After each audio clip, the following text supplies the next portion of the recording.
All right, testing. Can we find our seats and check that we have masks and that they're over our mouth and our nose and behind our ears or our neck? And they're FFP2 and without valves and whatever else we like our masks to be like. And thank you very much. I'm going to say this again later for wearing them. I realize there's a discrepancy between what's happening in the meeting rooms and outside in the wider world in the UK. We're going to consult on that going forward. Send us your opinions. But for now and here, Barry, please. Oh, you're actively drinking. Sorry, Barry just was raising the cup that I didn't see. He's a professional attendee. So since I've all quieted you down nicely, welcome all to London. It's great to see even more of you in person than we had in Vienna and in Philadelphia. So I think we're on an upswing post-COVID, which is what we were hoping for. We're still not quite where we were before, and we may never get there, who knows, but at least sort of the trend looks very good. My name is Lars Eggert, I'm the chair of the IETF, and I'm going to run you through the presentation as sort of the MC for tonight. If you want to, at some point, go to the microphone, you should scan this QR code now. It probably is going to stay up, but who knows? So this is your chance to get out your phone, and that will let you get in the queue, because that's how we're going to manage who is going to speak next when we have open mic. Right, I said this already. So I made a tweak to this slide because we're techies and we like RFC 2119. So I added some uppercase terms here to make this sort of clearer to you, right? So the must and the recommended and the not required. And I didn't quite go to the effort of rewriting the rest of it, but I think this is sort of helpful, you know, because it's like a protocol. You know, you don't like it, but you still got to do it, and it's fine. It makes us all safer. We have some really low numbers. I'm going to have a slide later. I hope the numbers haven't increased since that slide was made, but it looks very good at the moment. So you can take off your mask, as Barry just did, to drink something. That's completely fine. Remember to put it back up, right? If you sit next to somebody who forgets, maybe you nudge them and say, hey, you know, if you don't want to wear a mask, you don't have to be in this room. I want to also say that, right? You have the option of leaving and then remotely participating. That's completely up to you. Active speakers are people like me that are babbling on the microphone, not to your neighbor.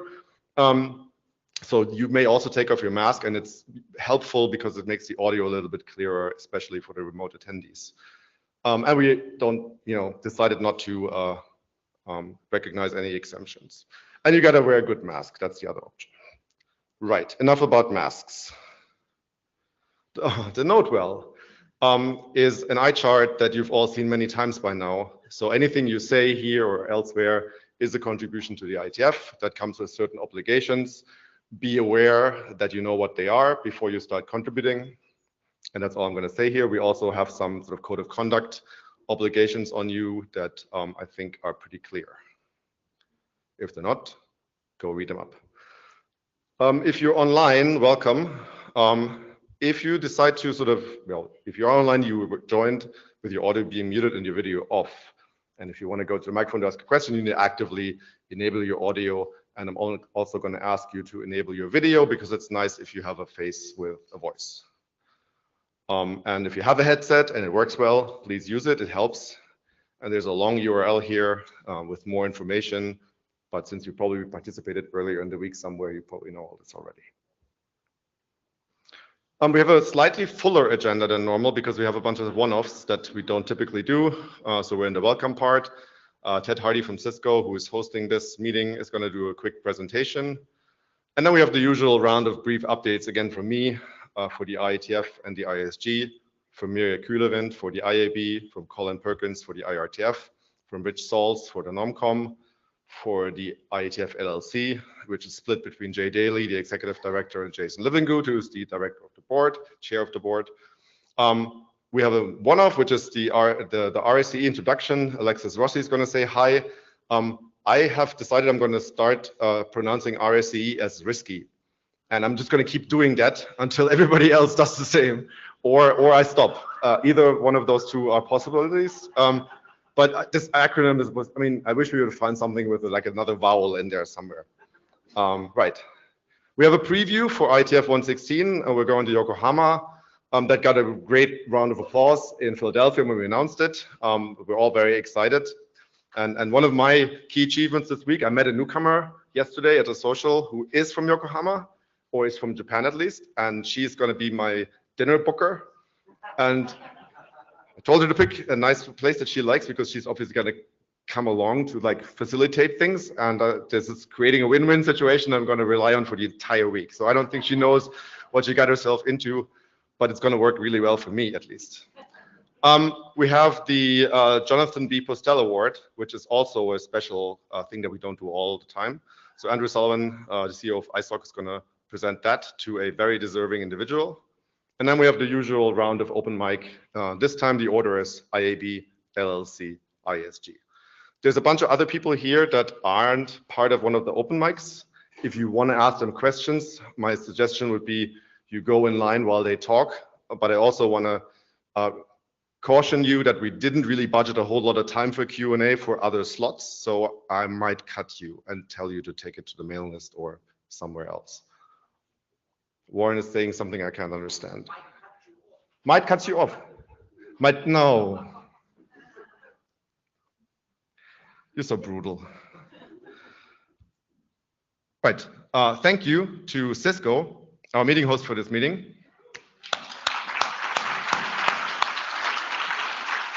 Highly appreciate your long-lasting contribution to the IETF in very, very many forms. So this is not the only time you're going to see a Cisco logo on this slide deck. I hope I didn't give anything away here. But so Cisco has been very good to the IETF for a very long time. We're very happy they're hosting us here. They organized a great social for us. The food is actually very interesting. I don't think I ever had like a big patty of meat and a tortellini at the same time. And like I was wondering, what is this? But I've heard this from many people. It was very surprising combinations, but they were all very good and pretty healthy. And the art exhibition was amazing, and the music was great. So thank you for that, especially that was excellent. And apologies to the people who didn't get a ticket. I don't think I've ever seen as many emails about who has a ticket, can I get one? There's a certain number of people that let into these places, and when it's gone, it's gone. I think we're going to try and add something to the new participant emails, just as because there was a lot of new participants who just didn't know that it was going to happen. And so we're going to say, if you think you're going to come, get a ticket, because you always can sell it at a profit later. So it's a little bit like an NFT without the ugly parts. It's and maybe we should take a cut. There's a marketplace here, I'm sure, that we gotta. If anybody is like in this IPv4 reselling space, I want to talk to you. We can set this up.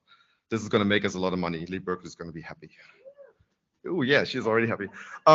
Ted, where are you? I have a slide here that makes me think Cisco is talking to aliens. And if that's not the case, you might want to come up quickly and correct my impression here. So this is Ted Hardy, host of this meeting, hero of the hour, walk faster.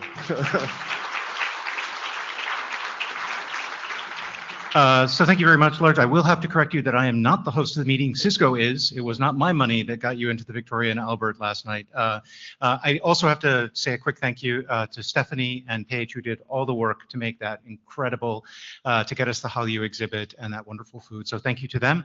I was going to get up here and give you a long talk about Cisco's pride in supporting the IETF and its work in keeping the Internet protocol world evolving, and so that the Internet can continue its mission of interconnecting humanity and enabling those activities that benefit from that. But instead, in going into all of that in the abstract, I'm going to pimp our talk tomorrow, which is a very cool example of this. This is about the host tech talk tomorrow, which will be in Richmond 4. It's Project Callisto, which some of my Cisco colleagues will come and tell you about. And it involves taking WebRTC, developed here and at the W3C, and AV1, an open source thing developed by AO Media, and using it in an extraterrestrial collaboration. You space geeks will note the Artemis logo at the bottom. This is part of the Artemis program, NASA's effort to return humankind to the moon. So it's particularly timely because Artemis 1 is on the pad now, due to launch on Monday. So please come to the talk and hear about how we're going to make communication truly extraterrestrial. Thanks very much. Not so fast, not so fast, not so fast. I have a archival quality badge for you, which is actually not a prop like usual. This is the real thing. So you can take it home now if you like, or we'll ship it to you. But you should hold it now so that Richard can get a nice photo. And thank you very much, Cisco. You're certainly welcome, and please ship it to me.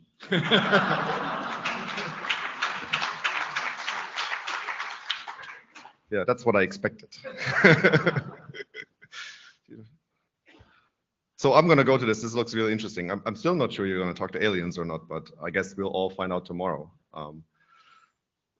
Ted already mentioned Secretariat is doing a lot of good work for us. There's a lot of other volunteers and contractors that are really essential to making this meeting happen. As you know, they include the Secretariat, the MeetEcho team, the NOC, the LSE staff, tools team, and the hackathon support team. So let's give them a hand, and good job this week. It's great.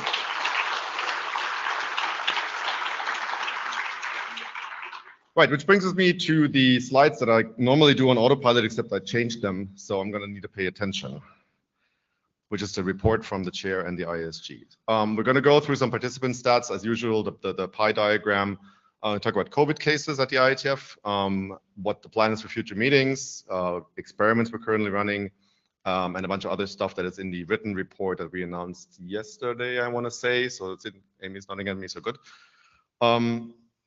This is the statistics and the numbers I have not seen. So we have quite a high number of total registrations. That is very good to see.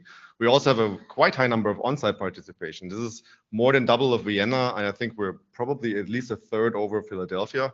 So this is very nice, very good. The remote fee waivers I see are seeing robust use, which is great. That's exactly what we created them for, to be like more open and more inclusive. So thank you to all of you who are spending your time with us remotely and use that. That is good to see. You can pay, right? If you're working for a company, I would encourage you to charge it. But if you need to use a fee waiver, please feel free to do so. We recently started being a little bit more open about the on-site fee waivers, and we're running them, I think, between Colin and me, a little bit as an experiment to figure out, when do we grant them and when don't we grant them. And I got 18 requests. I granted about 11, and Colin got a few fewer ones, but granted a few more. We're still finding our way here. So in my mind, right, I want to see some indication of economic hardship. I want to see, a reason why you can be here in person but not pay the fee. I have a limited amount of them. If your organization running out of travel budget is not counted as economic hardship, I'm very sorry. That's just the way. And then they're not set up to be like a perpetuous thing. So it's a one-off. You're doing good work. We want you here. I'm going to give you one of those, but it's not something that's going to happen very often, I'm afraid. I have 10, so I granted 11 that already took some negotiation. This is about what we can do for the on-site part. But please do ask, right? And don't feel bad if I say no or Colin says no. It's just the way it is. Hackathon, which is incredibly well attended still. We had 452 registrations, a lot on-site, a lot more, I think, again, compared to Vienna and Philadelphia. A lot of projects and a lot of people remote. So this has really become one of sort of the extremely good ways in which the IETF has started to outreach into open source. And I can't thank the people who are running this enough and who are investing in it. And I can't thank the organizations that support it enough. It's really become sort of a core event at the IETF, although we still say it's not officially part of it. It really is. Right, which brings us to the pie chart. We have, a number of people from a number of places as usual. As usual, when we're in Europe or near to Europe, I should say now, I guess. Quite a few participants from Europe. We have the usual mix between the USA and others. So that's pretty nice. China is still much lower, unfortunately, than it used to be, but it's ticking up. I hear it's getting easier for our Chinese participants to travel. That is really good to see. I think we're working on making it easy for you to come to Yokohama. There's a way we're doing invitation letters or the equivalent that you need to come. And I think there will be something in email soon. So please join us when we're closer to you. That'd be great. This is the same pie chart split out between on-site and remote. it looks roughly similar. The colors are the same as previously, and between those two pie charts, which confused the hell out of me in Vienna. So it's roughly the same split. There's a few other sort of things. You noticeably see China is unsurprisingly much more represented in the remote attendance, although time zones are not in their favor here. But that is really good to see, and I'm hoping that these 18% from China are going to come back to be on site very soon. COVID cases, we've had 4 so far. We've been significantly worse at this time of the week, both in Vienna and in Philadelphia. So that makes us really hopeful that we're going to have a much lower number of reported cases this meeting than last. It sort of seems to indicate that we're sort of on a downswing of the pandemic, which is great. It also means that you guys are really good in general about wearing your masks. If one of us reminds you, don't feel bad, right? We get reminded too, it's just you don't see it. We got to sort of watch each other a little bit. And if you want to provide feedback, there's a survey that Jay is going to send out after the meeting. And we're also going to consult on what our masking and COVID policy should be going forward. We changed it a little bit coming to London. Yokohama is going to have some government restrictions in place, I think still today, but it might change. So we have to have a conversation about what we're going to do there. But I think the general expectation would be that we try to follow the rules that are, the local regulations at the place we're going to over time. It's a conversation between, the community and leadership. So please do send feedback. There are free masks, there are free tests, there are free aspirin and Tylenol, which are helpful even if you don't have COVID. There's many other goodies that are down in the Secretariat area, so if you need something, right?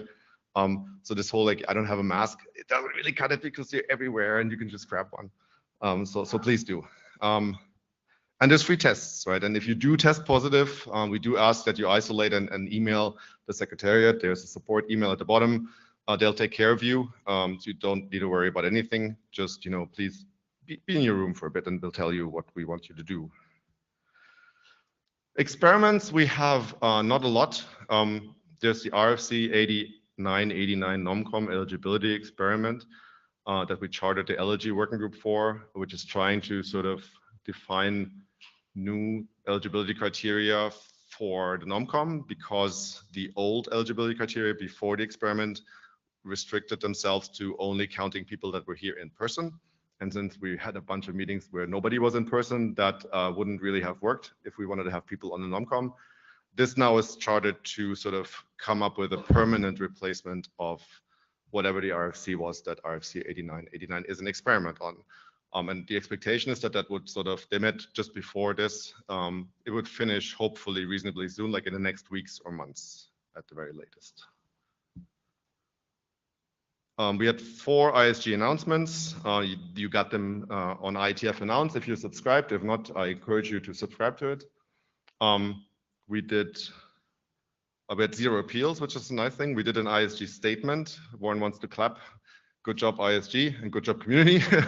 I guess we put out a statement on restricting access to IETF IT systems. The summary is that we want to be transparent about what the ISG intends to do if the lawyers come and say, we have a case where we need to basically stop somebody from accessing the IETF IT systems because they pose a legal risk to the organization. So somebody's sharing like BitTorrent links or, things like that. So it needs to be a significant legal risk to the IETF.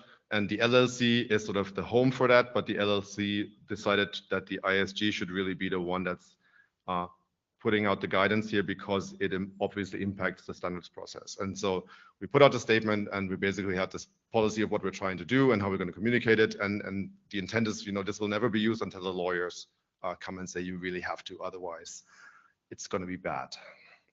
And there's a lot more stuff at the link into the data tracker that has a bunch of written reports that we did. And there's a blog that Greg is sort of feeding with material. If you have a story for Greg that's IETF related, Greg, where are you? Can you raise your hand? He's there. Talk to him. He's always happy for content. And he's going to feed our blog and social media channels with it so that we are becoming influencers. Right. This is a slide that originated with Gennard, which is my directorate that does reviews for me and that I find really useful. And it's basically Gennard reminding me that they could use more reviewers. And other area directors, when I said that, said my directorate could also use more reviewers. So if you want to become a reviewer, talk to the ADs, or if you know the person who runs the directorate, talk to them. You don't have to have been around for a long time. Gennard specifically, you know, does general reviews where people that are not familiar with the technology read a document to sort of judge whether it is even understandable, for example, right? So there's no requirement that you need to have a gray beard or been around for like 2 decades. So please consider that, you know, even if you're a new participant and you want to maybe read something, and I actually hear that a lot of directorate members value it because they get to see stuff that they wouldn't see as part of their regular IETF participation. And it really sort of broadens up your horizon.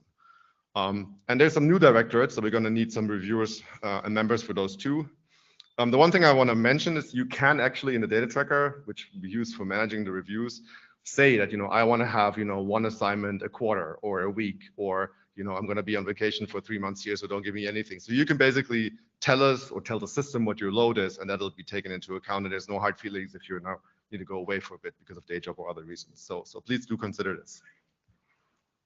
And finally, you might have noticed when you're down in the mezzanine, is it mezzanine?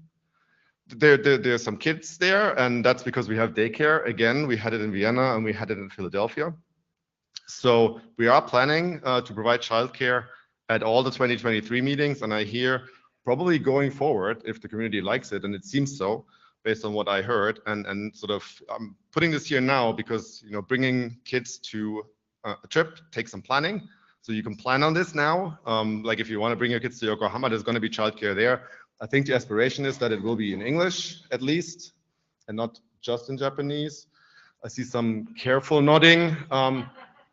And it's also sort of available. There's some details on the webpage for a pretty wide age range.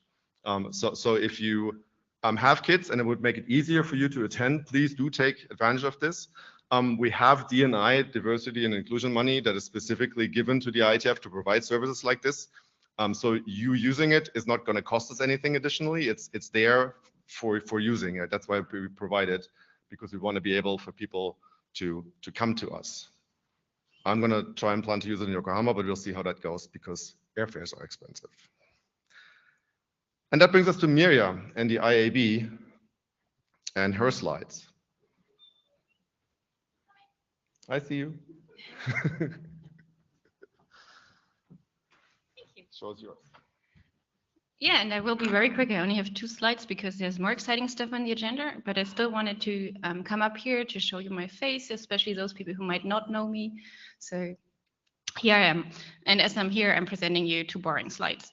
So the first slide is we send a written report. So if you're actually interested in all the details, what the IAB is doing or not doing, you can read the report. There's a link, it's in the proceedings. The only 2 things I wanted to mention here is the recent workshops. So there was a workshop on, I'm starting with the second one here on the slide so you don't get confused. There was a workshop on management techniques and encrypted networks that had just happened recently.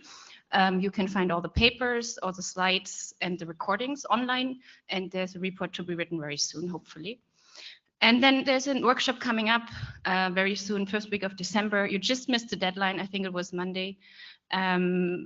About environmental impact. So the idea is to figure out how much impact the internet as a whole has. Is there a way to measure it and like make an assessment and then understanding if there's anything we need to do in that space? So these are 2 things that the IAB is working on, just to give you an impression. There's more in the report, or you can also talk to me or any IAB member if you want to learn more. And then my second slide is just, I would like to take the opportunity to say thank you to everybody who serves for this community. The IAB is appointing a lot of people, and we recently reappointed Harald Alvestrand for the ICANN board liaison, Tim April for the ICANN root service evolution review committee, and then Warren Kumari, sorry.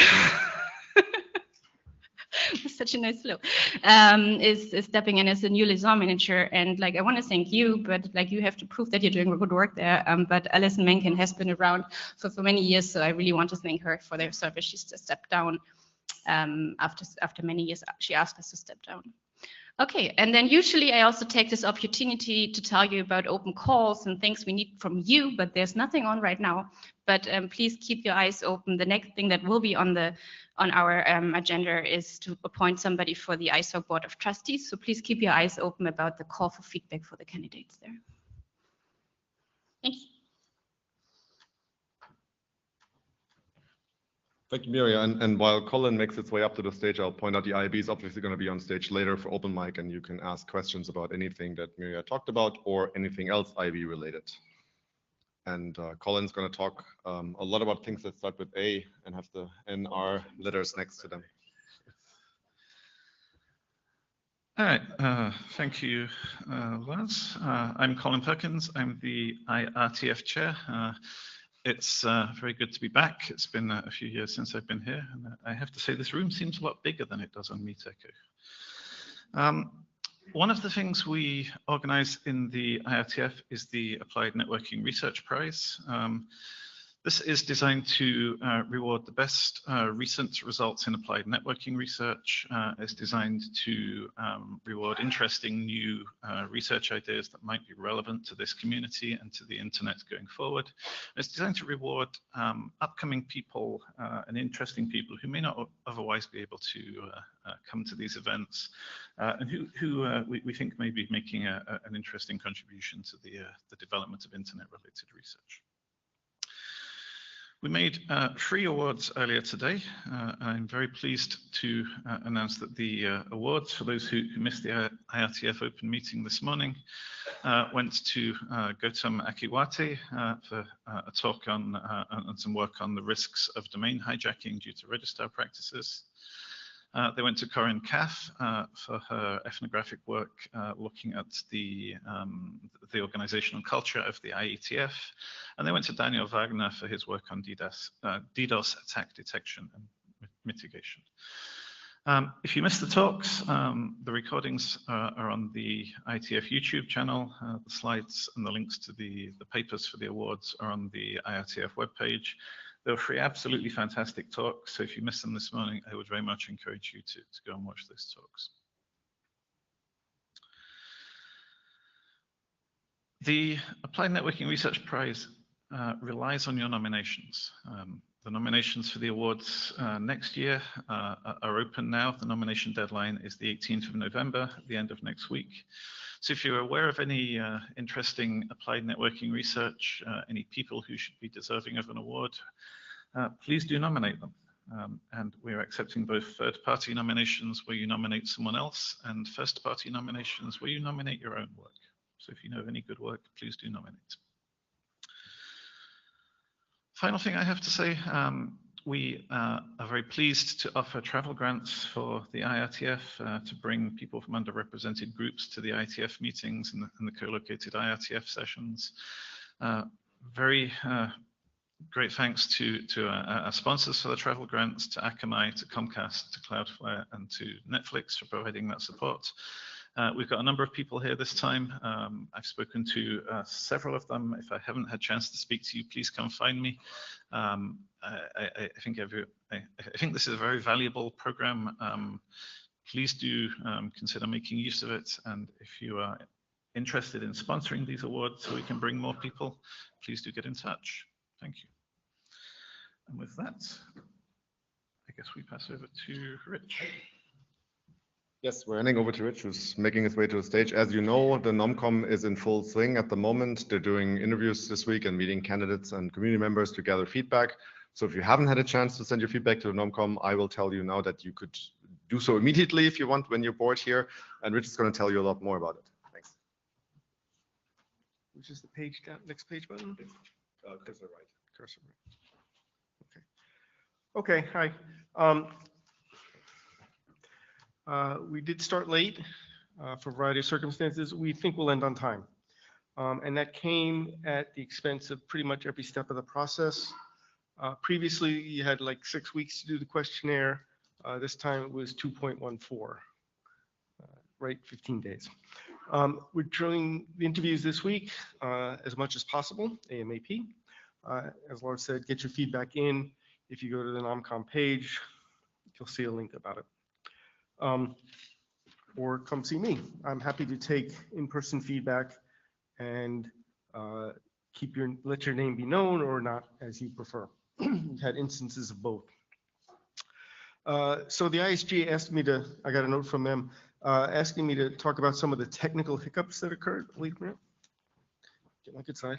And reassure everyone, I want to reassure that there were some hiccups, we resolved them, and just by coincidence, oops. Keep talking. Sorry, just by coincidence, I happen to be on almost every slate, so I hope everybody's reassured now. More seriously, as I said, we got a late start, questionnaires weren't ready. Some of the messages that went out to the candidates was, boy, I really blew it, was confusing because it said your questionnaire is below, or in one place it said your questionnaire is going to be attached. And that'll be fixed in the data tracker in the future release. It is very hard to test data tracker changes for NomCom. It doesn't happen very often, unlike drafts and that standard workflow. There was a new version of OpenSSL, always a danger. Private key upload didn't work until Robert and I got on a Zoom call and he fixed it. What that meant is every comment you send to NomCom is encrypted, and the key to decrypt it, or the key to decrypt the encryption key, is only shared among the NomCom members so that nobody else can see. You know, when we say your information is confidential, including your questionnaire responses, that's also confidential. We didn't lose any feedback. We held things in the moderation queue until we got that all fixed, and we did some tests and it works.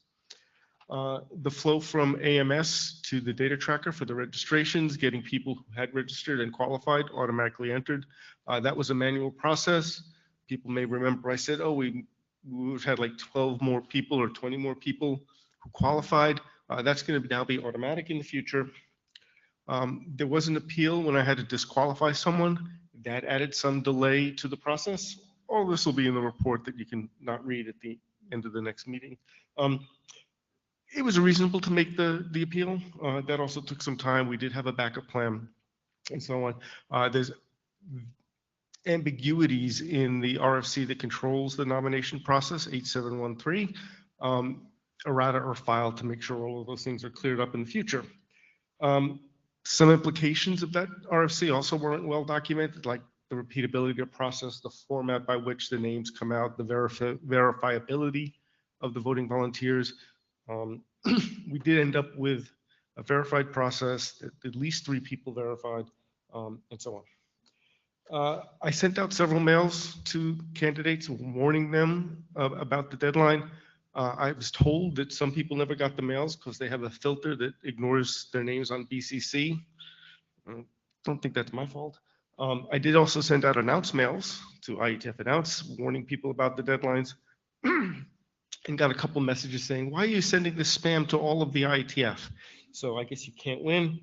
There was concern, as I said, feedback was lost that didn't happen. Mail aliases and SPF DKIM do not interact very well with mailing lists. Wow, do they not interact well at all? So we had to convert things from an alias to a mailing list that's not archived and all this, but all of that is handled.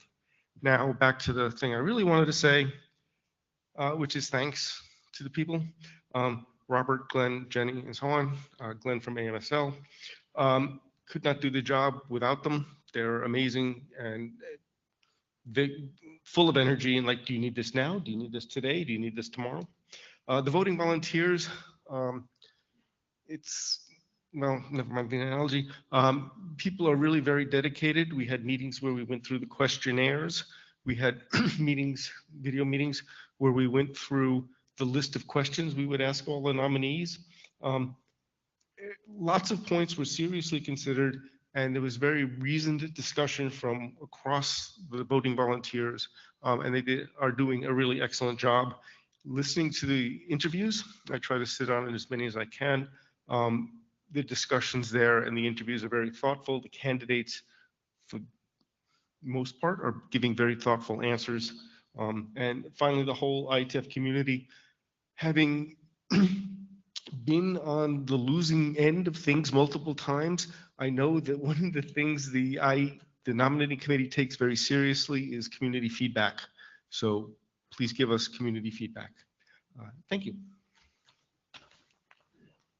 Thank you, Rich. NomCom chair is really probably the most thankless job in the entire organization. So we're very happy you took it on. Mask. Oh yeah, and thank you for picking up your mask too. So thank you very much again. Right, this is really a critical role, and thank you to all the NomCom volunteers.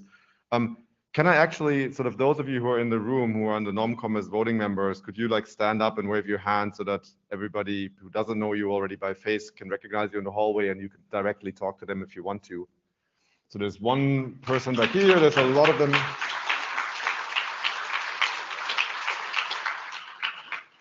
Thank you. You're also doing a thankless and critical job. So we all rely on your good choices. So make them. Right, which brings us to the LLC, which is first Jay Daly, the Executive Director, who is getting up, and then Jason Livingood, who could probably also already come up, that we have a smooth handover. This is the slide deck that has all the logos. I'm just going to give this away now.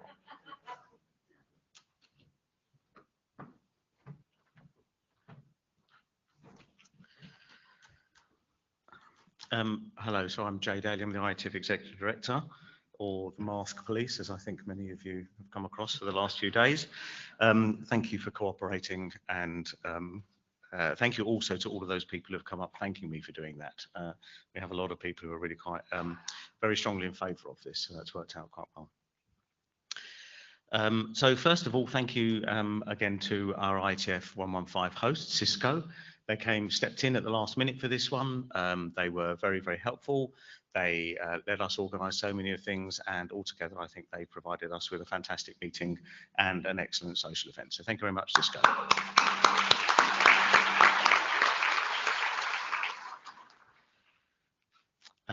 I'd like to go through our sponsors. So we have a bunch of sponsors who provide us equipment and services for free or for relatively low cost anyway. So we have Cisco and Juniper, who provide us extraordinarily large amounts of equipment entirely for free, which is what the NOC uses to run the network with and things. We have Cisco who provide us WebEx, which we use for interim meetings and various other video conferencing things.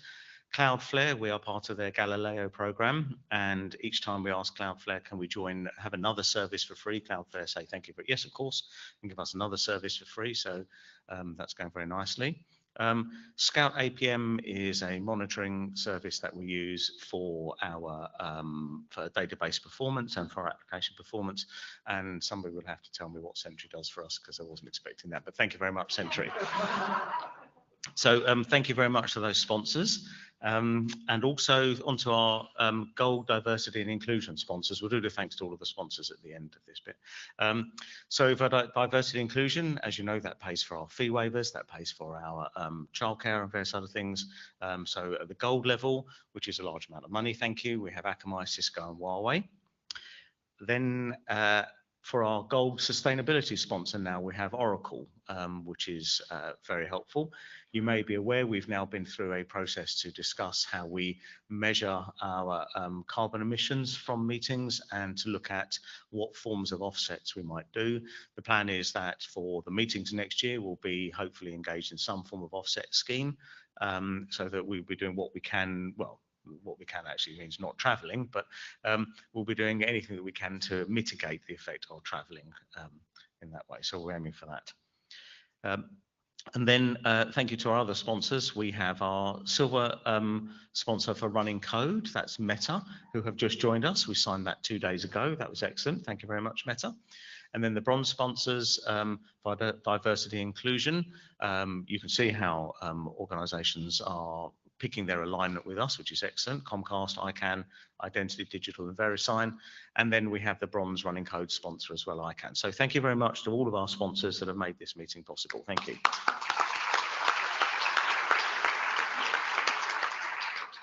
And then finally to British Telecom, our connectivity sponsor, who give us the circuits for free, and our local supporter there, help with visa letters and these sort of things. We can't do this without these type of organisations, and it's marvellous. There's something about people's support for the IETF that means that whichever city we go to, we have an engineer is able to go to talk to their manager, and the manager says yes to $30,000 worth of lines being put in immediately for us. It's remarkable, absolutely remarkable. So thank you very much, British Telecom as well. Thank you.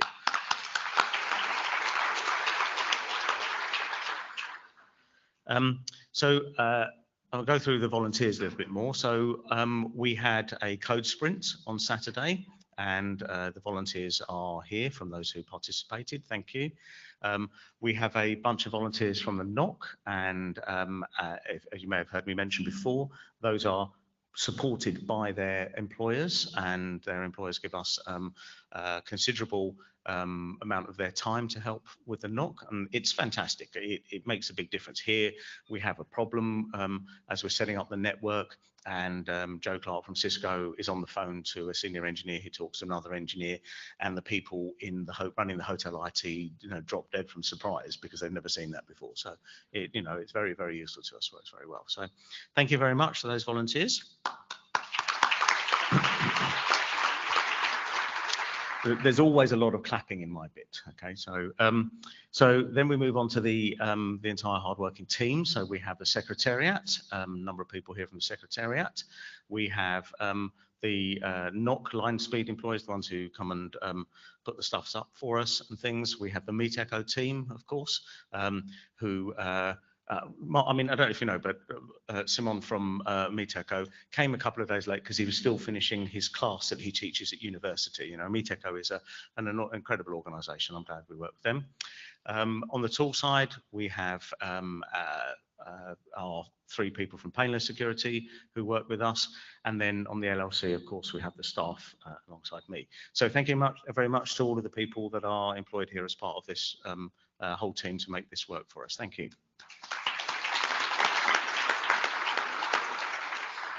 And in case you need a photograph of all of us, I've lost roughly 28 pounds since that was taken, so I've got a new one coming very shortly. Thank you. And then finally, I don't know if you know that the way that our meetings work is that we have these companies who are our global hosts and global supporters. So they sign a long contract with us, generally 6 or 9 years. They pay us a fee every year towards this, and then they get an opportunity to host a meeting. What the global hosts do, the global supporters just pay us because they think it's the right thing to do. We meet with these people at every meeting, and we sit down and we talk to them. We ask them, what value are you getting from your sponsorship? What more could we do? And the answer always is, we're doing it because this is the right thing to do. We want to support the IETF. Don't worry about the value. Oh, and the coffee carts are lovely. So really, I can't do this. We have just a generation of people in the right positions within these companies that really understand the value of the IETF and make that contribution to us without asking for anything. So thank you very much, all of you. That's what enables our meetings to take place.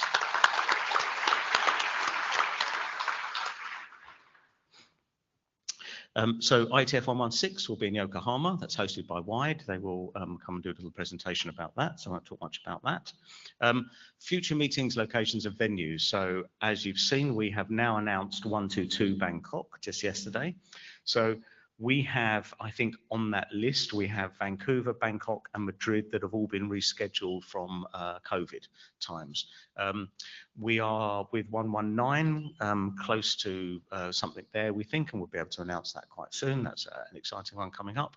And with Europe, we're still arguing every day about what we're going to, the particular issues with that one, but we're very close, hopefully, to getting that one as well. Okay, so we should have that full pipeline filled quite shortly and see where we go from there. So onto the IETF endowment. So for those of you who are not aware, we have an endowment. It was created to support the IETF and its activities for the long term to give us financial independence, so that we end up with a diversity of income. While we have those companies that sponsor us for our meetings, while we have money from the Internet Society,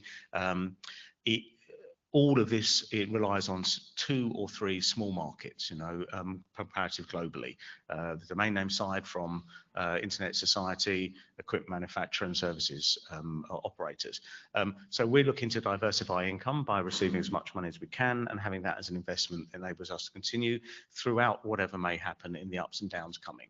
And as I think a number of us are seeing, it looks like there's a potential down coming. So this is what we're trying to do, is prepare for these sort of things. So if you'd like to donate, you can do so there. And we do make an effort to thank people who very much who donate to that. For the on the endowment, the Internet Society have a special matching program that is lasting for until 2027, I believe. So that if any money that we get is matched at 2-to-1 initially, and then we matched at 1-to-1 initially. So now's the time to give us money because it's very much matched. And we want to thank our flagship donors, of course, ARIN, who have given us large sums, the Internet Society continue to give us a very large sum of money, RIPE and LACNIC, our benefactor donor, for their leadership gifts. And then we have several individuals who gave us money this year, which is very good of them. Thank you very much. That's really helps with us. So thank you to all of our donors. Thank you.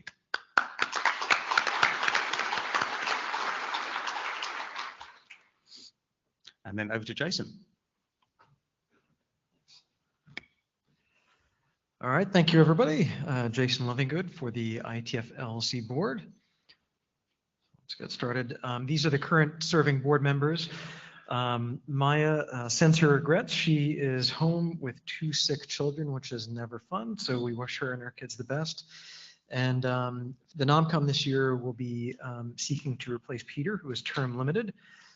So Peter's done a great job, big shoes to fill. So I'm looking forward to that. Any feedback that folks have on those nominees is appreciated. These are the upcoming board meeting times and dates. We've adjusted what was supposed to be a meeting this week to be next week. And you can see them through the first quarter of next year. All of them are scheduled for the year. You can find them on the website. So what are some things that we're working on currently or in the recent past? Following IETF 114, a few of us worked together to publish a PDF document, and we blogged, put it on the blog about the COVID mitigations and the numbers we saw and so on. And we had a number of other standards dev and other industry orgs reach out and say that they thought that was interesting and, you know, informed some of the things they were doing. But we continued to discuss what the future meeting approaches may be and, you know, how that will be evolving. And as Jay mentioned, that'll be the subject of some of the survey questions that follow this meeting. And also, as Jay mentioned, we continue to focus on fundraising progress. We've got this wonderful matching program right now, and we are really doing our best to try to encourage donors. And these take a long time to cultivate. And folks that are usually willing to write checks of that size, you know, don't do it, you know, at the spur of the moment. They give it quite a lot of thought, which you'd expect. But we've got a great matching program, just to keep banging that drum. So looking for some progress there. And thankfully, with the IETF Trust, Glenn does not have COVID this meeting. So we are having an advantage now that we're back in person to have a joint meeting between the Trust and the LLC. And in particular, since they are moving into this new corporate structure, talking about how we can better support them, you know, what funding needs they have for next year and so on. So that's continuing. Of course, we're in the midst of 2023 budgeting, and you'll hear more about that at some point soon, and you know, as we lock down that budget. And then, of course, there's some, you know, more, you know, higher level long-term questions. We always continue focusing on things like, are there gaps that emerge, you know, post ISOC spinoff? We did the IASA 2 retrospective last year, or earlier this year, maybe it was. We continue to look at things if there are gaps and how do we fill them. But really the bigger questions are sort of these last three, and they all group together. You know, what's the new normal for hybrid meeting attendance numbers, and how do we adapt? And that really means, how do the contracts for venues adapt, and what sort of room size commitments or block commitments are there, and what do the cost implications look like? You know, what are the potential cancellation fees for changes or reductions if there are, you know, further, you know, spikes in the virus and so on. And so those are the questions that I think we're all trying to think about, and they do have cost implications, which we'll see shortly. So here are the implications of some of those things. So putting aside for a moment, which I'll come back to, investments, the on-site meeting registrations were much lower than forecast for this year. And I think if we go back to 1 year ago from now, nobody really knew what was going to happen with COVID. We had to make some educated guesses, and some of those guesses, were not as, close to what the reality ended up being. But of course, if any of us were really great with, forecasting what would happen with COVID, we probably, would have made other, investment decisions and what have you. So that was, I think, the big challenge. And we're trying to, I think, look forward to next year and the years beyond that, particularly the years that we're signing venue contracts for. What does that mean about room block sizes and other sort of commitments that go along with that. So we'll see what happens, and it'll be really interesting to see the next years. As Lars pointed out, really good numbers this meeting. That was a relief for us, but we'll see what happens. And of course, in terms of investments, we're not looking to sell any investments in the near term, and so these are just sort of paper changes, but obviously the global stock markets have had some challenges lately, what with a war conflict in Ukraine and so on. So we'll see what happens. Hopefully world economies take a turn for the better, but it does look like certainly the winter will be a tough time in the next few months. And then lots of ways that you can contact us. Don't hesitate to reach out at any time. And that's all for the LLC portion. Thank you. Thank you. And the LLC will be back on stage later for open mic. And I'm going to talk a little bit about Alexis Rossi, the new Risky, coming to the stage to introduce herself. So as you know, we had this restructuring of the RFC editor process. And with that came a new position and a new title and a new hire, and that is Alexis. Welcome.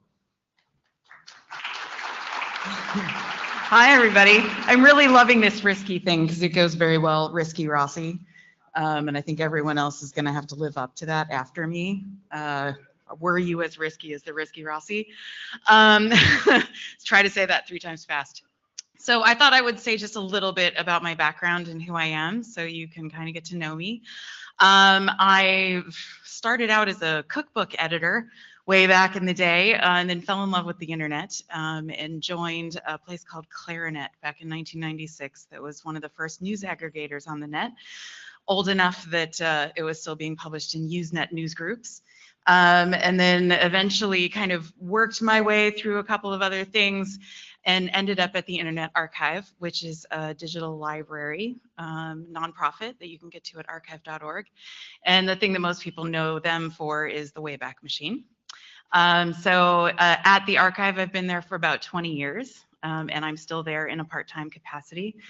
At the archive, I originated a website that is supposed to have one web page for every book ever published, which is called openlibrary.org. I ran the Wayback Machine for I don't know, 4 or 5 years, something like that. I'm in there somewhere. I went to library school, and now I'm kind of the head librarian for all of the media collections there. So that's television and radio and podcasts and movies and audio and software. If you have any questions about any of that, I'm always happy to talk about it because I'm still there and I'm like their favorite mouthpiece. So starting here, I'm trying to bring some of that archival and library and editorial experience into this new role that I think is still kind of a little bit ill-defined, and we're still sort of trying to figure out what that role means now under the new editor model. So the things I'm starting with, the things I'm working on currently, are a revamp of the RFC editor.org website. That's just in its infancies. If you have any feedback you'd like to provide about that, let me know.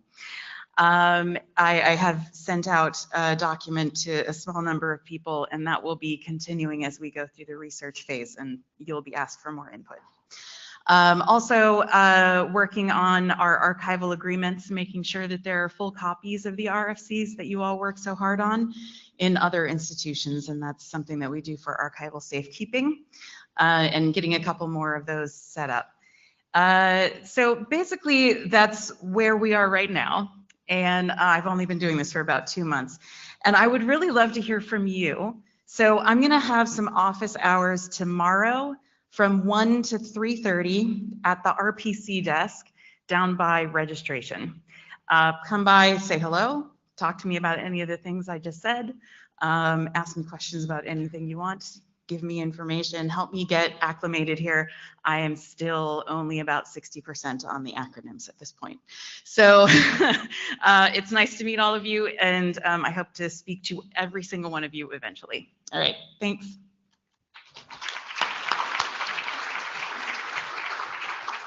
Thank you, and I'm very happy. I think we made a very good hire here. Your acronym is way cooler than Olaf's acronym was when he was the acting RFC series editor. I'll let you contract that on your own. So thank you very much, Alexis, for saying hi. Glenn is up with the trust. Take it away. Hi there, I'm Glenn Dean, and I'm the IETF Trust Chair, now COVID-free. So I'm going to start off by saying I'm going to take on a challenge. The IAB said their slides were the most boring. Challenge accepted. I'm about to talk to a bunch of engineering experts about trust stuff, which is all legal things. So I think this may be the most boring of all. So the first that I'd like to point out is the trust is made up of 5 trustees. They're appointed, 3 of them from the NomCom, 1 from the IESG, and 1 from the ISOC Board of Trustees. I'm the chair. Kathleen Moriarty, who couldn't be here for this IETF, is the treasurer. Joel Halpern, he's around, so if you see him in the halls, say hi. Stefan Wagner is also here, another trustee. And Victor Kersing is a trustee. I think he's around. I saw him yesterday. So if you don't know what the IETF Trust does, don't feel bad. When I first started coming to the IETF many years ago, I would come to the plenary and the trust would come up and talk about what the trust had done that time. And they would often say, we haven't been sued by anybody recently. And that was awesome, but I didn't quite ever understand really why. And I didn't understand what the trust did. And then I somehow found myself as a trustee, and I somehow found myself eventually as chair, and I guess I had to figure it out. So let me try to impart a little bit of what I learned along the journey. The trust manages IP assets for the IETF. And why that's important is that the standards development process generates a lot of stuff. The contributions that we all make and that we're all making today sitting in this room, the photographs being taken, the video being taken, and the comments on the microphone are all contributions to the IETF Trust and to the IETF. And so ultimately the IETF Trust takes care of managing and protecting these various things for the community. And so there's a list of the things right there. It's a bunch of software licenses. It's like copyrights on photographs and that kind of stuff. But it's important and it enables the IETF to function. This is sort of the big picture of how it helps the IETF develop standards. So, you know, we all come together and we write drafts and we make comments on microphones. Those are all IETF contributions. And those are going to 2 places. One of them goes into the IETF itself, right? It goes into all of us. We sit in our meeting rooms, we work on our various working groups. Those contributions go in there, the ideas go in there, the thoughts, right? The things we make. There's another part that a lot of people kind of sort of go yes to and don't really understand, which is the rights that are granted under RFC 5378. Those grants are what enable the rest of the process to actually happen, because if you hadn't noticed, you also didn't need to go off and sign off a lot of documentation with your lawyers before you can come into the room and hang out with everybody. That's because the IETF Trust was created. And the whole way it integrates with the development process is really elegant. And you got to read the documentation and the RFCs that set it up to really, these things are beautiful. They were done back in 2005. But in short, the trust takes care of those granted rights. It tells the IETF, yep, we got this stuff. Go ahead and use it in your development process. The IETF goes off and creates RFCs, which it publishes. And then it goes, IETF Trust, here is the copyrights on all those RFCs we've produced. We take that and we license it to the entire world. And we don't charge a fee. We really don't charge a fee to anybody for any of this stuff, but we say, world, come and use the stuff the IETF produced, the contributions, the RFCs, all that kind of stuff. And it's really easy. Click here, read it, go ahead and go work. And it's a really powerful process. And I'm very proud to be part of that part of the process and help enable it, because the IETF is really cool. So updates since IETF 1.14. The trust took on one new protocol badge. Thank you for Bob Briscoe and who signed it over.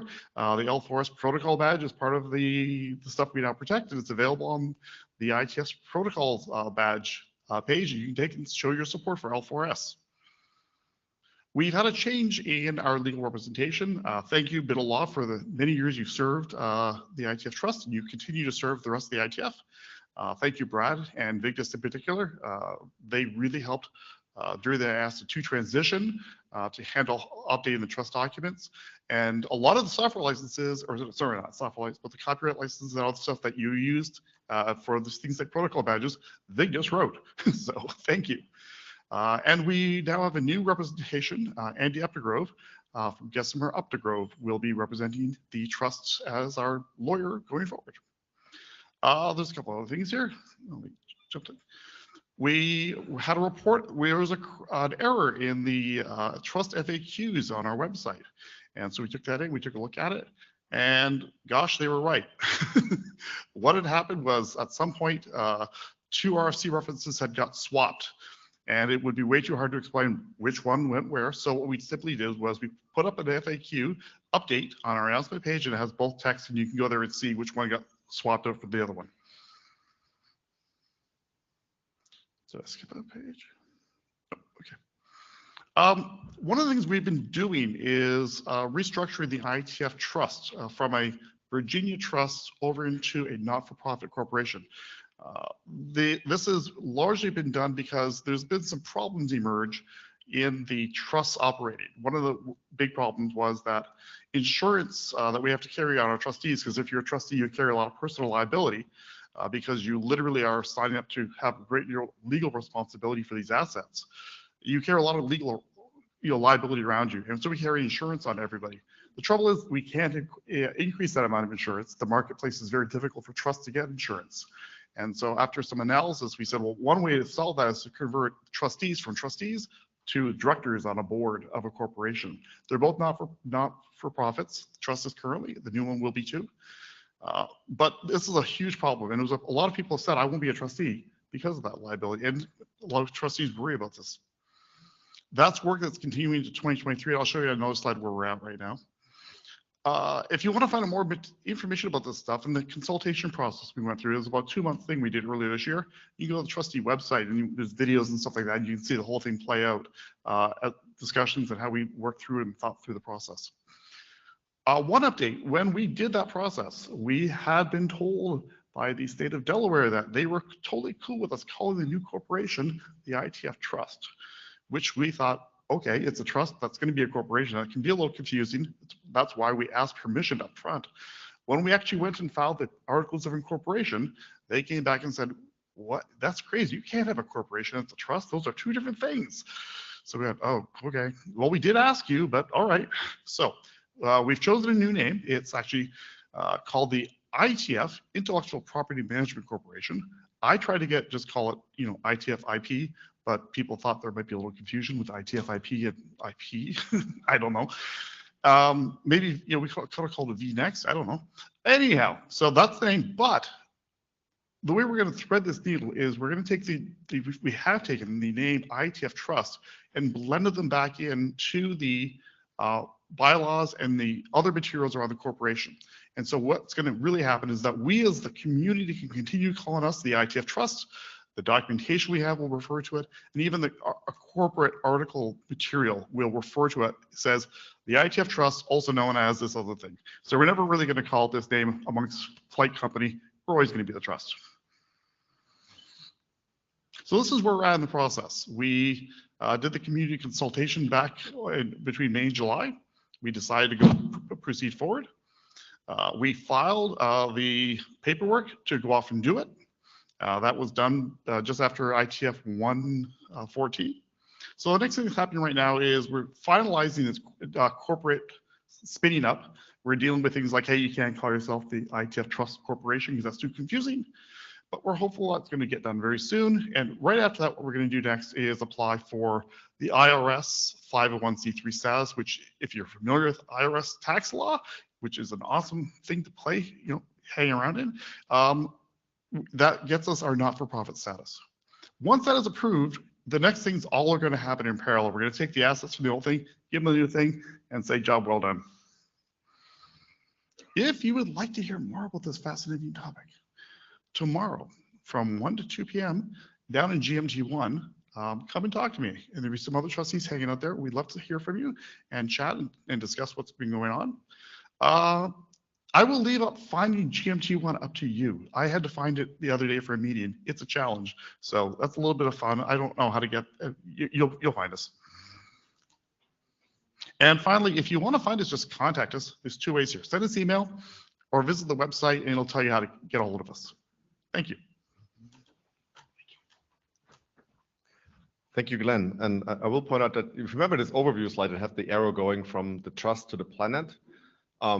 There's no $ attached to that. And that is one of the things that makes us unique, because we license this stuff out freely and widely because we want to be our stuff to be used by everybody, right? Since we're amongst friends here, I will point out in the ITU, there's an arrow going back from the planet to the ITU that I think has $30 million on it or something like that. So just,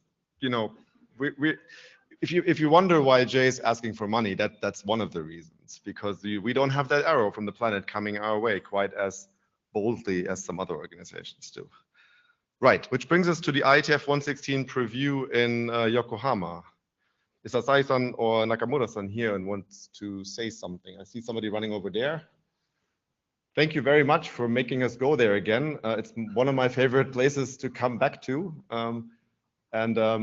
You got a lot of applause when we announced it in Philadelphia, and I think you're going to get a lot of applause now. Thanks for having us. Okay. Thank you. So thank you, and I'm Osama from the Wide Project board members, and I want to say that thank you very much. I'm very happy to supporting that IETF, and everybody invited Japan, Yokohama, and the next year. And I guess everybody know the Yokohama, so the one things I want to share of the related to the next IETF. So I want to introduce Asai-kun. Asai-san is, one of the board members of the Wide Project, and also he has been working for the IETF NOC members. So that if you have any, ask anything, that please contact to the Asai-san. He's the chair of the steering group of the local host, Yokohama. Okay.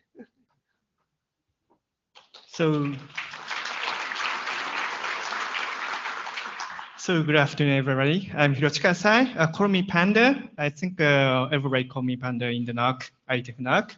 So we are very excited to host the next IETF meeting in Yokohama, and it should be a productive meeting.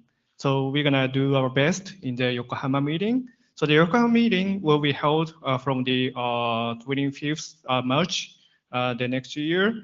And it's been 7 years since the last Yokohama meeting. So I think there are several things has been changed from the previous Yokohama meeting.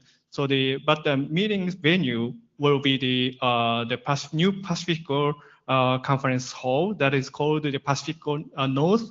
That is the north, and then the old Pacifico Yokohama meeting space. So that is a very nice space. And the next time, it is spring. The last time there was a November, but this time it is spring. So it's very good season for the cherry blossom. So I think you can enjoy the cherry blossom there, of course, as well as your productive meeting there. So as mentioned by the last, we have several restrictions. We still have several restrictions for the entry to Japan, but the restriction is lifted now. So I think many of you, I mean, many countries has a visa exemption now. So please, we're going to share the information later before the meeting. But I think in March you can enter to Japan easily, I hope. And yeah, so yeah, that's all from me. So you have 2 days more in the London. So please have your nice and productive meeting here, and see you in Yokohama. Thank you. Also, those company list is the local sponsorship for the next IETF. So thank you very much for those companies. Thank you very much for having us, and Jay is going to have a whole lot of set of logos on the slides next time, I think. So it's really good to see that there's this broad support from the local industry as well. Well, many of them are global companies, but they're based in Japan, and I'm certainly going to look forward to like spending some extra days and looking at some cherry blossoms and like maybe going to KO and giving a talk and stuff like that. So it's going to be a great meeting. I'm really excited, in case you couldn't tell. Which brings us to another thing that I'm really excited about, which is the Jonathan B. Postel Award. I actually used to be a student at ISI during the time when John was still there in the corner office on the 11th floor, I want to say. And it was really, at the time, I didn't quite, you know, it was John, he was always there, you know, he was excellent. But it's sort of only after a certain number of years do you realize how impactful he really was. And so an award was created in his name to honor somebody who's done great service to the broader internet community. And we have a very deserving awardee tonight, and I think I have somebody coming up, and I want to say it's Andrew Sullivan, but I'm not quite sure. And Andrew is coming, so I wasn't wrong. This is a nice initiative by iStock. I'm glad you're doing it again. I think we're looking forward to doing this after a little gap. Yeah, we had a little gap last year. So the Internet Society every year, I'm Andrew, by the way. I work for the Internet Society. The Internet Society presents this award every year for service on behalf of the community, and the goal of this award is, you know, to recognize people who have contributed significantly to the development of the internet and the deployment of the internet all over the world. And it's named, of course, in honor of John Postel, who died a number of years ago. Last year there was a gap because the committee who make this award are not, like, it's not me and the staff.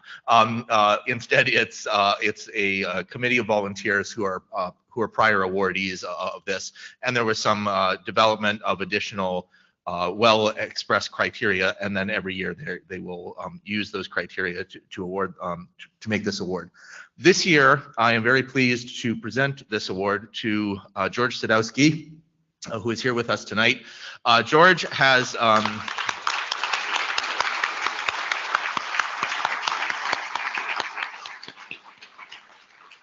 George has a very long history on the internet and in working with the internet. But a particular note that I want to raise here are his contributions to the development of the internet around the world, connectivity, and in particular the development of the INET program which was sponsored by the Internet Society early in the Internet Society's life. So George, I would like to invite you to come up and say a few words. While George is coming up, I will say, normally we present also a shiny crystal globe and so on, and there's a monetary award that goes with this. But George lives not very far from our office in Reston, and it seemed like the worst example of trombone routing to bring it here in order to get him to take it back home. So we thought that we would forego that this time. So George, thank you so much. Okay, I'll take your hand so you can have the photographer. Okay, congratulations. Thank you, guys. Pardon? It's first or right if you have slides. Okay, I don't.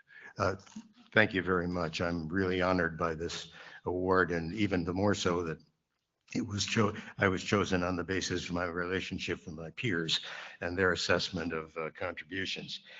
But I think it's important to note that these workshops would not have been possible had it not been for many other volunteers. We had the workshops ran for 10 years, and we had about 15 to 30 volunteers teaching, administering, logistics, et cetera, for each year. These people gave up 2 to 3 weeks and maybe more of their lives. They developed curricula offline. They did a number of other things offline. They looked at student applications, et cetera. And actually, there may be some volunteers here. I don't know. The person I can think of is Randy Bush, who may be here and may not be. I don't know.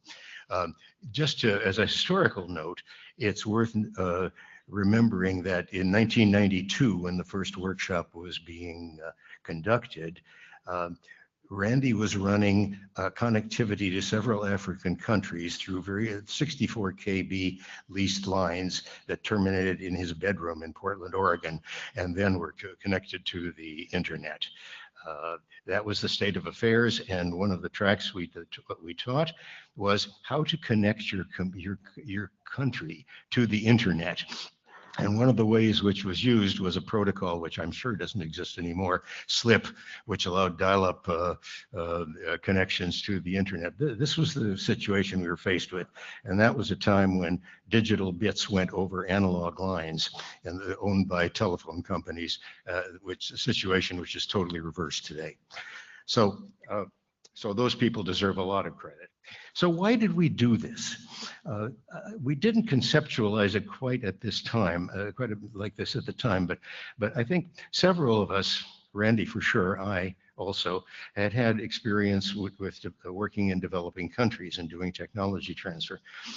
And when you went into a developing country, and I would always go to the university to see what kind of technical resources there were. The university library could often be fit in one room, much, much smaller than this room. And the technical books might fit on 2 bookshelves, and the networking and computing bits might fit on 1 shelf or less. So there was clearly a lack of information about developments and a lack of communication with colleagues. We saw we saw evidence that there were problems that these people were facing in all countries, and not only in technology, in agriculture, in industry, et cetera. And one of the definitions of information poverty is, you have a problem in these countries. And you don't understand exactly what kind of a problem it is. You don't know whether the problem is being met by anybody else in any other place. You don't know how to find out. You can't find out. Even if you knew, you probably couldn't communicate with them because you could use postal mail, or you could use telex, 75 to 110 bits per second. That was the original email. And even if you knew who they were, you couldn't contact them, and you didn't have a way of getting the information you needed, and even getting the confidence that your problem had a solution, you could find it. So we saw this. We saw the internet, the emergence of the internet, as a way of breaking down those communication barriers, and that was the motivation. And by God, it worked. The results were, we had about 1,500 participants from almost all developing countries. We did not succeed in getting anybody from North Korea. And I'm sure we missed some of the smaller island countries in the Pacific. But by and large, we got people from all over the world, even especially the Russian, the former Soviet Union countries. George Soros contributed a lot to us to make that happen. We developed world leaders in telecom and in the internet. I think 4 of our students became ministers of communication and information technology. 2 of them, one of them, Tariq Kamal in Egypt, was a major force in developing the internet in Africa. Nee Quainer from Ghana, an equally powerful force. Tariq's no longer with us, but Nee is working today. And Nee didn't become a minister because he thought it was probably better for him to stay with his own company. He was asked to become one, and he turned it down. So, there are also people in the private sector, in NGOs, who were leaders now in their countries, but were our students. And they developed a network early on, a network of email, which they, as soon as they could have it, by which they reinforced their own concerns and solved problems. And that email network grew very substantially over the course of the workshops. So ISOC played a critical role in that. The idea came in 1992 in Kobe. I remember going to Larry Landweber and saying, look, we can do this. We can develop this, we can get people, we can train them, we can send them back. And it was an ill-formed concept. It had no guarantees of success. Larry said, here's $50,000, you raise the rest and do it. And we did it. And the result of that success, we continued for the next 8 or 9 years.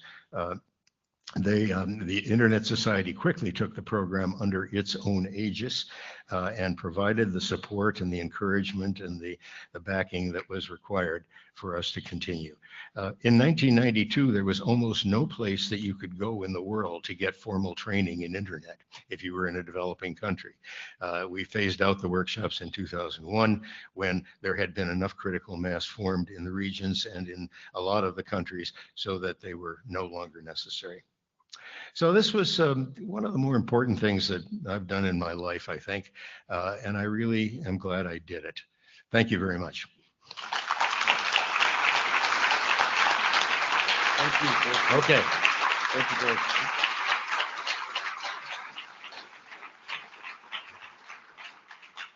Thank you, George. This is very well deserved, and I think the sort of spirit from the early days of the internet, it's still around, right? Sort of this sort of doing creative things to solve problems, to bring people together, and thinking broadly, and just bringing different people in is I think what's still around, and it's good that it is. Right, which brings me to another slide that has George on it. You said you didn't have any. I guess it was Andrew's. Anyway, so this is a very nice photo of you, though, by the way. I'm glad we get to show it. And that brings us to the IAB open mic. So if you're an IAB member and if you're here, please come up. I see Miria, I see some others. And if you have a question for the IAB, there's a QR code. If you could scan it so that we can put you into the virtual queue if you're remote. And if you want to ask a question to the IAB or any of the other open mics later on, you know, you can get into the queue and then we will call you and ask you to unmute and show us your video if you like. And so far the queue is empty and Mira's going to take over. Hi again. And we will do a round of introductions. You also can see everybody on the slides. But we will keep the mask on in good tradition here. So if you actually want to see more of the IAB without mask, the full face, you have to ask some questions because that's the occasion where we will take off the mask. But we do a round of introductions. We start with you, David. Are you listening to me? Yes. No, he doesn't. David, hi.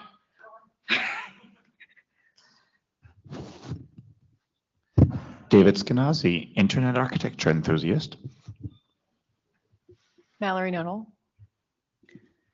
Colin Jennings. Jiankang Yao. Colin Perkins, IRTF Chair. Lars Eckert, IETF Chair. Yark, IAB. Wes Herdeker.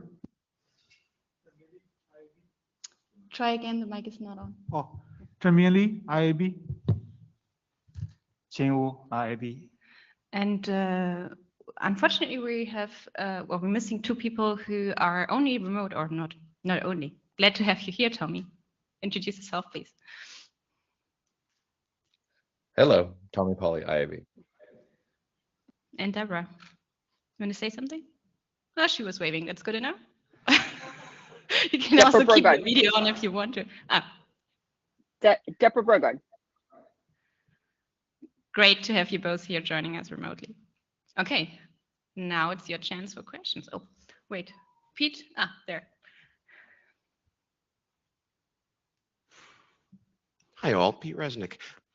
So when you posted the announcement for Warren taking over the liaison, it caused a conversation and I thought, I meant to send email, but you're all here. I want to encourage you to do more with liaisons. In particular, when you made the announcement, it would have been great to not only have that he was doing this and Allison was stepping down, but what that liaison's about, why it's still important to keep, because I assume you folks review them every so often. Warren happens to be an AD, and I know we generally don't assign liaison ADs to be liaisons because of possible conflicts of interest, why that was an okay thing. So I think that would be a great, opportunity every time you make a change to let us know what's going on. But I also encourage you talk to some working groups when they're doing work that impacts liaisons and kind of let people know that you're there would be really a good thing over the long term. So actually that feedback reached us already. So we're aware of that. I want to say a couple of things. We already know that we can improve the information we provide about liaisons. That's something we are working on. And as always, the IAB is slow on this, but we are working on that. The other thing is we actually didn't really consider to kind of taking a liaison down, because that might give the wrong signal to the other organization, right? So this is like something that has to be treated very carefully. So we usually try to replace people, but it's also not that easy to find people in this space because we need experts that are kind of knowledgeable in both organizations. So the set is very limited. But gladly, a lot of the liaisons are actually working very well. And then to your third point about working groups, but it's not always required to have an official liaison to do good work. We actually encourage people to just like work on a technical basis and talk to each other, because that gives us the best outcome. The cases where we have liaisons, there is some kind of formal requirement where we otherwise cannot access certain documents in the other organization, or where it's just like the process of the organization as that like requires this kind of process. So this is not usually coming from our side. From our side, we just usually try to work together and do good work. That's the main incentive. Wes, you're a liaison coordinator. You get the first word. So Pete, thanks for the question. It's a good one. I think in the process of revamping the liaison coordination role in the last couple of years, we've made a lot of positive changes and we're not done yet. A couple of ones to point out. One is, in fact, this IAB Open was the first time where we actually had a presentation from a liaison manager about what that organization was, and it was about IEEE. Thank you. It was, well, you can thank Russ. Second time. It was a really good one. Second time? Okay, second time. We are trying to do that every IAB Open, assuming there's time on the agenda to do so. But that's actually a high priority for us because of exactly what you said, right? I have learned a lot in the last couple of years as liaison coordinator. The vast number of things that we have relationships with and more about them, and I'm not done learning myself. So there's a lot to learn, and we're continuing to ramp that up. So I expect to see more of that in the future. One of the other things that we're doing a lot of lately is asking people in those roles, who are the other IETF members that might be participating in both organizations, so that we can sort of start building a list of and understanding who is available to fill these positions. In the case of Warren, he was actually the only person that volunteered. We did make a call for volunteers, and Warren's like, I'll do it if nobody else does. So Warren got the job. There are a couple of organizations that are much more remote and less familiar. I mean, Russ talked about IEEE today, and I think most people here at least have some knowledge about IEEE, whereas some of the other organizations, that's not true. And so our goal is to continue that education over time. So thank you for the question. A quick point from the IETF side of things. So obviously the IAB establishes, manages these relationships, but they're critical to the work of the IETF, right? And for some of these organizations, especially sort of the more formal, older SDOs, right, they're quite difficult to establish. And once you have one, it's worth holding on to it, even though it might go dormant for a little while, because sometimes it can take a long time to get it back. And if you need it and you don't have it, right, it's a little bit like an insurance kind of thing, right? So it's not a bad thing if a liaison is quiet for a while, right? It's probably actually a good thing. But giving it up, as you mentioned that, right, it is a very deliberate choice, and we need to be very careful that when we do that. Okay, then we take the next question, Andrew.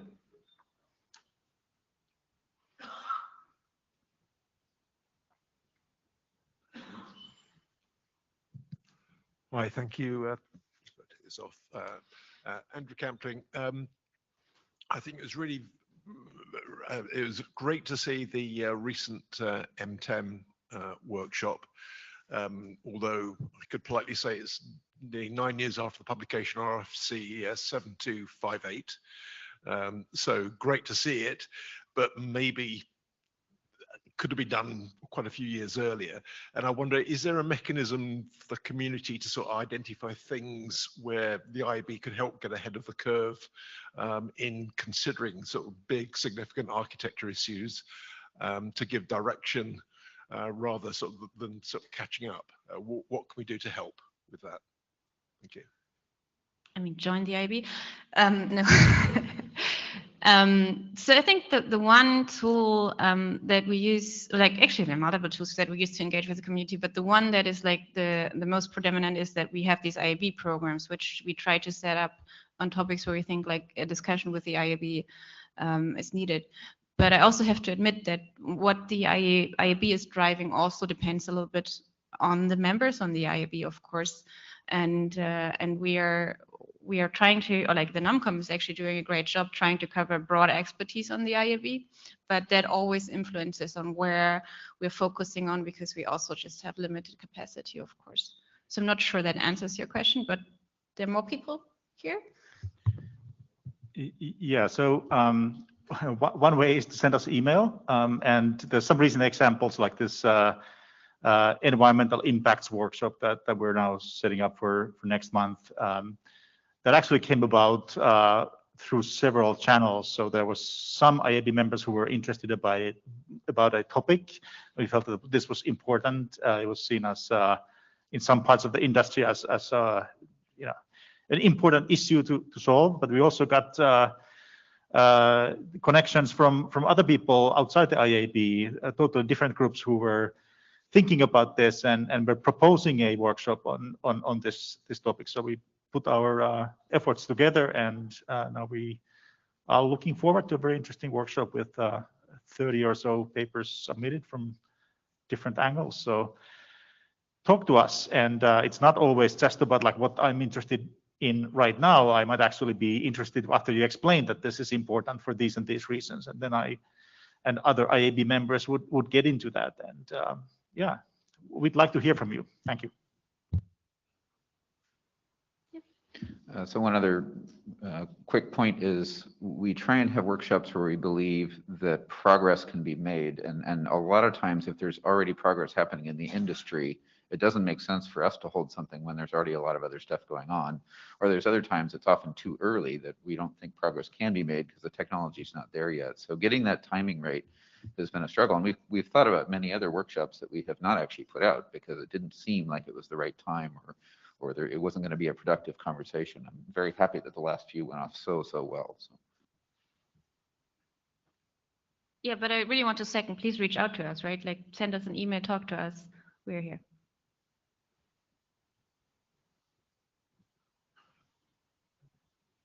Our queue is empty. Last chance. You have to be quick. You don't have to run to the mic line. You just have to click a button. No? Okay, thank you very much.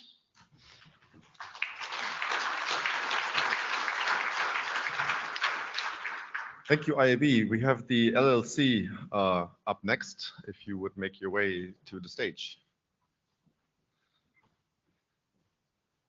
I think we have 3 of the 5 directors, and we have Jay. You already mentioned Maya Mr. Kitts. I don't know if she's online. I see her there. Hey.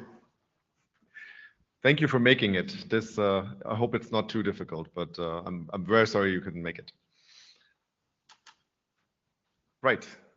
I forget who usually stands up here. I think it's you. Maybe it's me. Yeah. Okay. Happy to take any questions from the microphone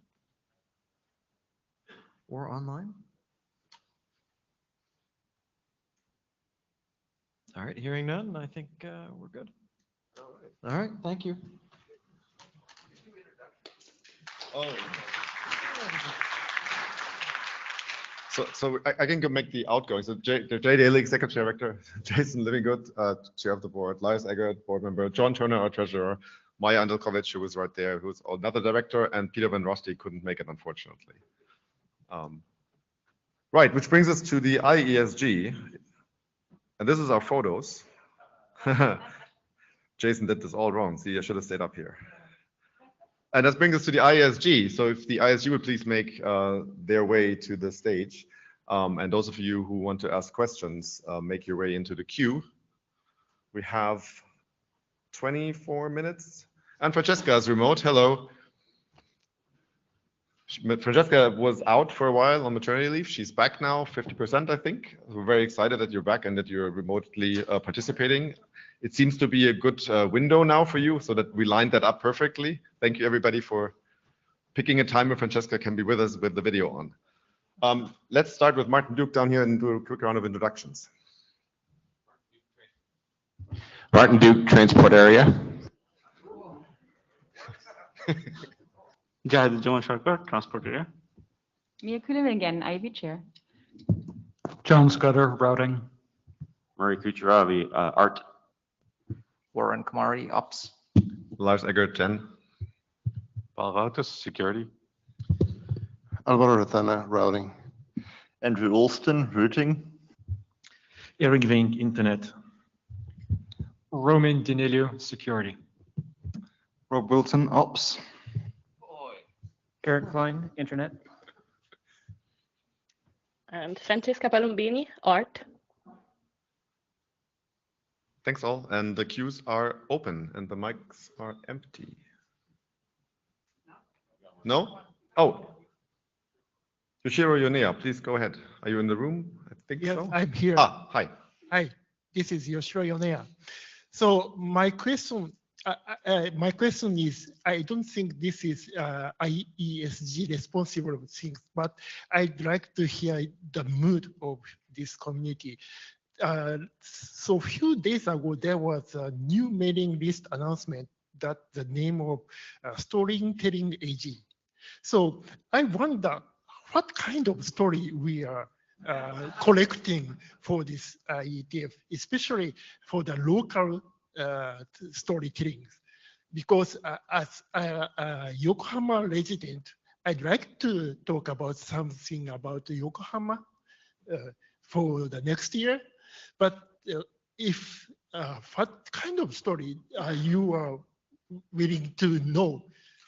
For example, if you want to see cherry blossoms, I'd like to introduce Oka River, which is a very famous place, or something like that, or very old story like reclaiming of Yokohama and such things. So, yeah. So I'd like to. Thanks for the question. So this is a non-working group mailing list, which is not technically under the purview of the ISG, other than we approve it, and we are very generously approving almost anything.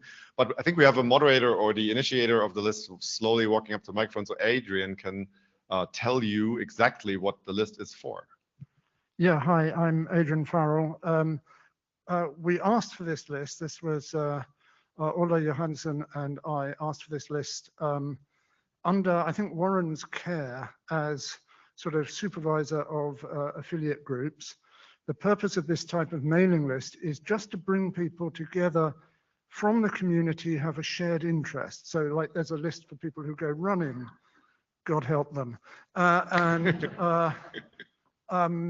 We have an interest in stories, Ola particularly storytelling, me writing stories, and we are just interested to see if there are people who like stories, sharing stories. And one possible thread to all this is stories about the history of the internet and the IETF that we're aware may be getting lost in time, and it might be fun to collect. You should definitely talk to Mrs. Dosky over there. I think there will be plenty of stories for you to start on. And yeah, thank you. So seeing as we talk about affiliate groups, a quick bit of background on them.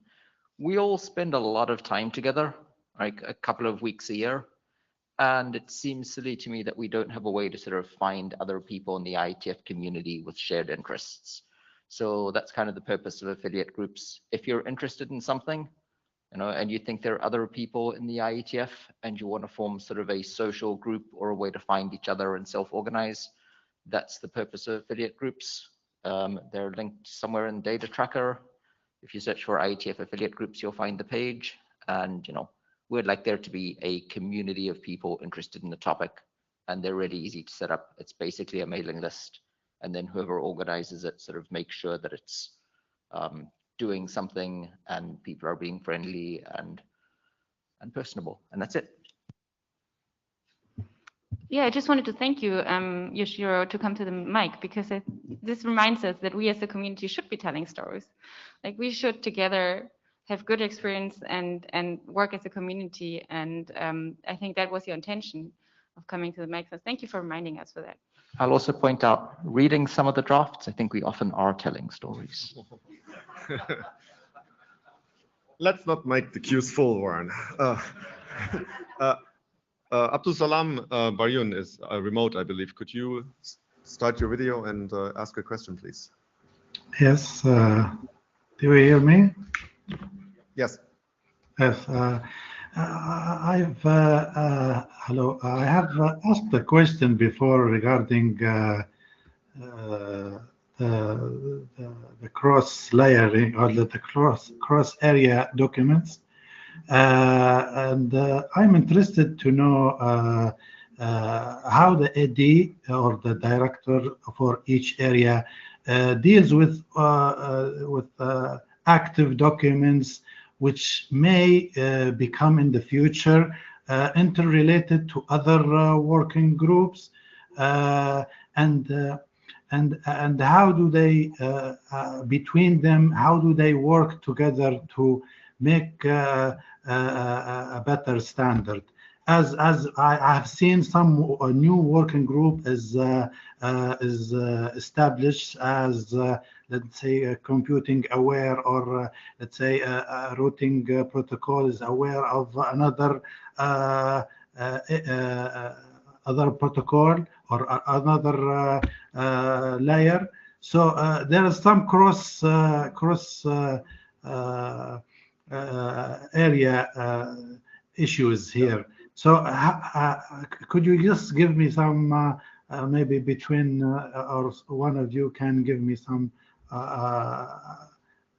sure overview so about there's often different approaches, right? So some new work like squarely fits into one area, and there's no need to really discuss, whether TCP work belongs in transport. But for things that cross the area, it gets interesting, as you note, right? And there's a bunch of different ways in which we do this. Like one principle, for example, is that you look at where are the harder problems, right? So for example, if it's a thing between, like, say, security and transport, we would say, is the security side the hard thing, or is the transport side? And so we would sort of probably then place it with the area where we believe the harder problems lie, so that those experts have it a bit more visible on their radar as they look at work groups and agendas. But there's other principles, and I see Eric has his hand up.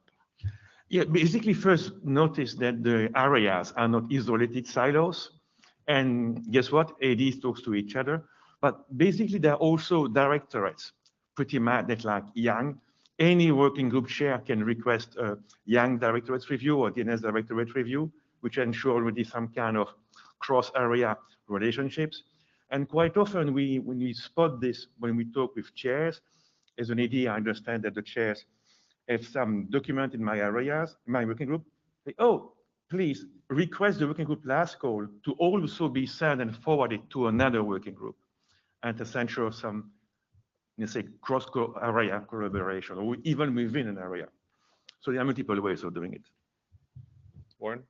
Yeah, I mean, Eric covered a lot of it already, but there's also sort of when new work starts up, we try and have buffs and we try and schedule them when sort of lots of people can show up. So we share that information. Also, as Eric said, ADs chat amongst themselves a lot, especially about cross-area stuff. We're also trying to do things like the technology deep dives things to try and sort of get more discussion between areas and make sure that we don't end up quite as much in silos. And Murray. I got Roman first and then Murray, so I'm really strict about the queues. To add on all the other techniques we've already talked about, we've had a lot of success in planning upfront, and we do that into two ways. So Lars had alluded to this idea of where's the problem harder. We have a tendency to send it to that area, but we even have a further refinement of that is to make sure we get that cross-area collaboration and the work is seen by both areas, we often assign an area director outside of the place where it's homed. We have a couple examples. We recently weren't sure with Tigris. There were issues to consider in art. There were issues in SEC. So it is housed in the art area, but there's a responsible SEC AD. We've done that with things like SCIM. We've done it with OHI. So this model kind of works in planning up front in that. Another mechanism we use to plan up front is to think through when we charter to explicitly build into the structural considerations of the working group about what other working groups, whether it's IETF or even kind of liaisons and partnerships we need to think about up front, and then we name kind of parties based on how things are chartered. Right. All right. You covered Murray's case. Rob. Another example we have is working groups like the IoT Ops working group, where it's sort of covering a technology area that spans multiple working groups in the IETF.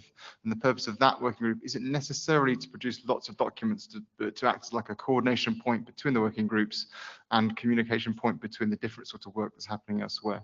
So that's another example of how we try and solve this sort of cross area and cross working group problems. Okay, I hope that answered the question. Are there other questions?